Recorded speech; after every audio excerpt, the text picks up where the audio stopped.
કરવું પડે ને. હરિશ્ચંદ્ર રાજા અયોધ્યાના મહારાજા હતા ને, એનો બાપુ મૂળનો પહેલો ગુરુ હોય ને તો ઉપડા વણવા વાળો સુલોચન ઘાંચો હતો. અયોધ્યાનો સમ્રાટ, વિચાર કરજો, હારા લુગડા પહેરીને ગુરુ બનાવીને આપણને મુક્તિ મળી જાય એવો વ્યામમાં ન રહેતા. તમારું ભજન પાકે ને તેથી આંગળી પકડનારો તો ફાટલા કપડામાં મળી જાય બાપુ. પણ તમારો સિદ્ધાંત કંઈક હોવો જોઈએ કે મારે કંઈક આ માણાના અવતારમાં આવ્યો છું, કંઈક કરવાનું છે, એટલી આપણને ખબર હોવી જોઈએ. બાકી તો કૂતરા ને કાગડા ઢોરા ભૂંડા ભેંસું નામને કઈ ભજન ભજન ની કઈ ખબર નથી. ખબર માણાને એકને જ છે, અને માણા બુદ્ધિના ગાળિયા થયા. આવું કઈ હોય નહીં, આવું કઈ હોય નહીં, મરો ન હોય તો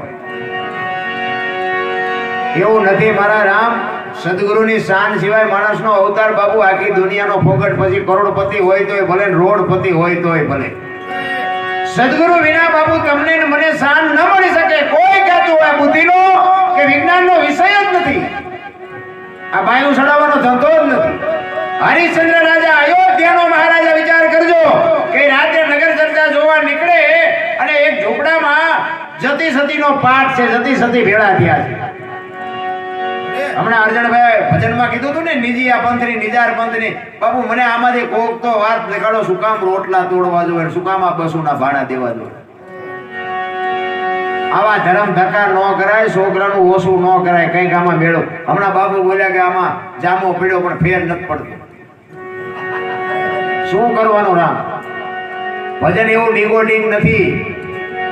92 લાખ માળવાનો રાજા ભરતરી અને ગોળ બંગાળનો રાજા ગોપીચંદ બાવા બની ગયા તો કંઈક તો નક્કી કર્યું છે ને, હાથ પેટી ખાય તો ન ખૂટે એટલું હતું. આપણે એક સાપરું નથી છૂટતું, અને કોઈ નથી કહેતું સાપરું છોડીને બાવા બની જાવ, પણ કંઈક તો કરો. એક ઘડી આધી મેં પુનિયા તુલસી સંગત સાદગી કટે કોટી અપરાધ. 24 કલાકમાં એક અડધી કલાકનો મેળ નથી પડતો. બાથરૂમમાં જાય તો હાલો હાલો હાલો કરતા મરો, મૂકો ઘડીક બહાર જાય આમના બહારના ભાવમાં. કઈ છે જ નહીં ભલામણા. એક પાણીમાં હાથ નાખો અને હાથ જાય એટલી પાણીમાં જગ્યા થાય, અને હાથ કાઢી લ્યો અને પાણી ભેગું થઈ જાય. જિંદગી આવડી છે, વાતમાં કાંઈ છે નહીં. જીવન છે ને હાવ હળવું ફૂલ કરી નાખવાની જરૂર છે. મારો કહેવાનો અર્થ, એક સિકંદર પોતાનો રસાલો લઈને બજારમાં નીકળ્યો ને, અને એક આ ફૂટપાથ ઉપર બાપુ નજર કરી એક ફકીર હતો. જો બાપુ મસ્તી કેને કહેવાય? આ અમે ગાય છે ઘણા અમને એમ કે ભાઈ કે મસ્તીમાં મોજ કરી. મસ્તી નથી, આ લોહી ઉકાળા છે, આમાં ટાટિયા ભરાવીને હુતા છે. શું ગાવું? આ તો બધા કે એટલે આ બધાના અમુકને આગ્રહ હોય એટલે નકર હું ગાવા રાજી જ નથી. અને રામ ટેકરીને હું છોડી શકું એમ નથી, કારણ કે મારી વાતો કરવી તો બધાને લાગે જ છે. પણ મને એમ થાય કે આટલા બધી ગોદડાની વ્યવસ્થા છે, આટલી હુવાની વ્યવસ્થા, સાચી આમાં ટાટિયા હું ભરાવી હુતા. અરે સદગુરુના ચરણે આવ્યા હોય અને એક સદગુરુ મહારાજ જો તમારા મારા હાટું 24 કલાક જાગતો હોય, 24 કલાક રોટલા, આપણું બૈરું નો રાતે 2 વાગે રાતે ખવડાવે, આ બાવો ખવડાવે છે, તમને હું ખાવે. મારા બાપ શું ફોગટ ફેરો નથી ગયો. મને સીતારામ કરવો હોય કરજો, ન કરો તો આપણે કઈ દેણું કર્યું નથી કોઈ.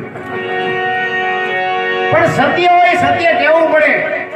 બાપુની આટલી ઉંમર છે, આ બધાને ખબર છે, આ પાછે એક આંટો મારી દેજો ખબર પડે કે આ કેટલા જણા કામ કરે છે.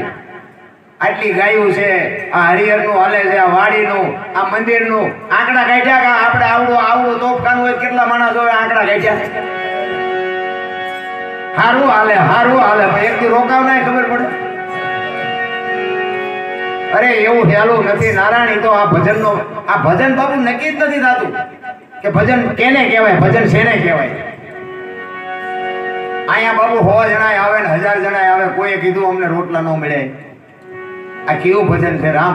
આપણે કંકોત્રી લખીને બોલાવ્યા હોય ને તો હળીએ સડી જાય, ખૂટી રહેશે. તમે મલકના ખૂટાડ્યા, ન ખૂટી રહે. અરે ખબર જ નથી રામ ભજનની.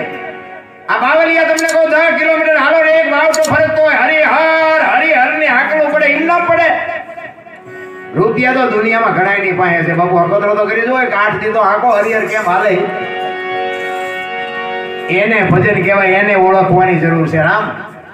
બાકી તો આ ચતુર્ભાઈ મારા સાક્ષી, મારા પડકે બેઠા છે, મારો દીકરો બેઠો છે. આજ મારે કેટલા મેં રાજ છે, ચતુર્ભાઈ પૂછો. સાતમી રાત છે અને હજી 23 તારીખ સુધી આમના હળંગ છું. અમે હું ગધાડા છીએ, અમને નહીં થાક લાગતો હોય.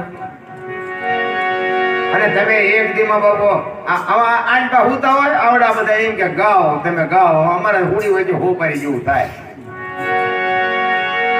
પણ એવા અધિકારી 5 બેઠા હોય ને એટલે અમારે મુજરા કરવા પડે, અને કે અમને ખબર છે કે અમારું ધોણામ જાય.